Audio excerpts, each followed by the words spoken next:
क्या जवां है नौजवानों जिस जवां में दम नहीं, कह दिया दुश्मन से डटकर तू नहीं या हम नहीं।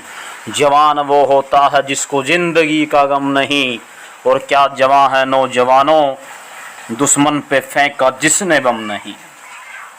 किसी कवि के ये उद्गार आज के युवाओं के लिए कितने सटीक व प्रेरणादायक हैं।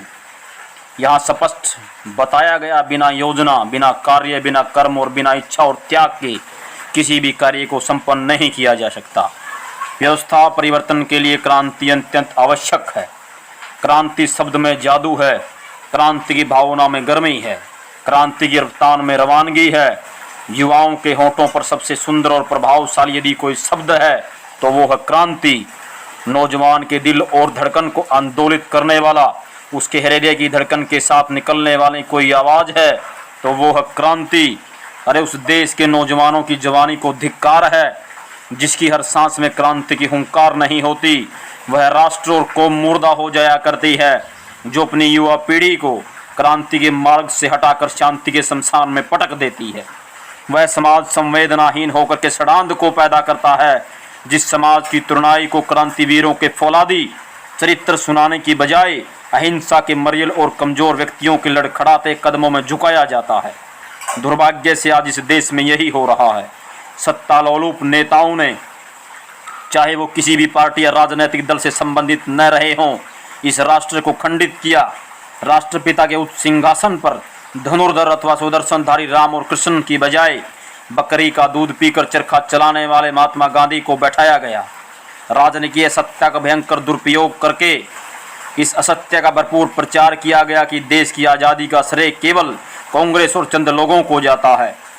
स्वतंत्रता और स्वराज्य का मूल मंत्र देने वाले आर्य राष्ट्र के स्वप्न दृष्टा महर्षि दयानंद से लेकर के मंगल पांडे, रानी लक्ष्मीबाई, तात्या टोपे, नाना साहब श्यामजी कृष्ण वर्मा, स्वामी श्रद्धानंद, पंडित राम प्रसाद बिस्मिल, अशफाक उल्लाह खान, चंद्रशेखर आजाद, शहीद आजम भगत सिंह और अनगिनत सैकड़ों उन क्रांतिकारियों के आदर्शों को पूरी तरह मिटाने का कुत्सित षड्यंत्र रचा गया।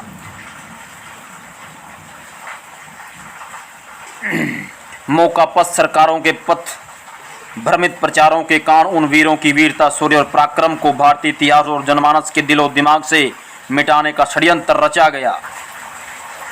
इनका उन वीरों के ऊपर तो कोई, उनके त्यागों के ऊपर कोई प्रभाव नहीं पड़ा, अपितु अनेकों राष्ट्र प्रेमियों और देशभक्तों ने उनके जीवन से प्रेरणाएं ली। अनेक कलमकारों ने उनको अपनी लेखनी के द्वारा सदैव जीवित रखा। और जैसा डॉक्टर हरिओम पवार ने कभी लिखा था, जिन बेटों ने धरती माता पर कुर्बानी दे डाली और राजा आदि के हवन कुंड में अग्नि चेतन कर डाली, जो धरती में मस्तक बोकर चले गए और दाग गुलामी वाला धोकर चले गए। परंतु जिस पीढ़ी को अपनी खंडित राष्ट्रीयता को अखंड बनाने के लिए शंखनाद करना चाहिए था, वह पीढ़ी सिनेमा के अश्लील और अभद्र गीतों को गाकर के गुनगुनाती है और उसे तनिक भी लज्जा का अनुभव नहीं होता। जिस पीढ़ी को आर्थिक शोषण और अत्याचार को समाप्त करके उन वीरों को सच्ची श्रद्धांजलि अर्पित करनी चाहिए थी, वह पीढ़ी ये इन प्राकीर्ण अपनी स्वार्थ सिद्धि के लिए लगी हुई है और पूंजीवाद का पृष्ठ पोषण कर रही है। देश की जवानी में इस घोर नपुंसकता और कर्तव्यहीनता का अंकुर किसने पैदा किया? इस कायरता, कमजोरी और बुजदिली के पीछे किन लोगों का हाथ है? उत्तर साफ है, उन लोगों का हाथ है और वो लोग जिम्मेदार है जिन लोगों ने क्रांति के उच्च आदर्शों को संजोने की बजाय देश की युवा पीढ़ी को शांति और सह अस्तित्व के पिलपले और दब्बू आदर्शों को संजोने की प्रेरणाएं दी। युवकों को वीर भोग्या वसुंधरा के तेजस्वी और प्रचंड उद्घोष को सुनाने की बजाय बुद्धम शरणम गच्छामि और अहिंसा परमो धर्म का निस्तेज और निर्वीर्य नारा सुनाया गया और देश की तरुण युवा पीढ़ी को शांति के शमशान में बार बार पटक देने का दुस्साहस किया गया। 100 वर्ष की आयु में शेर की तरह दहाड़ने वाले प्रख्यात आर्य सन्यासी स्वामी भीष्म जी के शब्दों में, वह देश रसातल को जाता है जहाँ युद्ध नहीं होता, वह देश रसातल को जाता है जहाँ युद्ध नहीं होता और सीता वापस नहीं आती अगर राम क्रुद्ध न होता और बिना युद्ध के अर्जुन का भी हृदय शुद्ध न होता और भारत नपुंसक न बनता यदि गांधी और बुद्ध न होता। इसलिए आज देश के नौजवानों को इन झूठे आदर्शों को उखाड़ फेंक करके अपने प्रचंड और तेजस्वी स्वरूप में आना होगा। एक बार फिर अपने जीवन मूल्यों को बदल करके, अपने स्वार्थी और भ्रष्टाचारी नेताओं को बदल कर देश को पतन के मार्ग में जाने से बचाना होगा और बहरे कानों को सुनाने के लिए इनकलाब जिंदाबाद के नारे ऊंचे धमाके करने होंगे। एक नए सिरे से क्रांतिकारियों के अपमानों का बदला लेना होगा। परंतु एक बात का ध्यान रखना होगा, हमें अपने सिरों के बदले दुश्मन के सिरों को काटना है।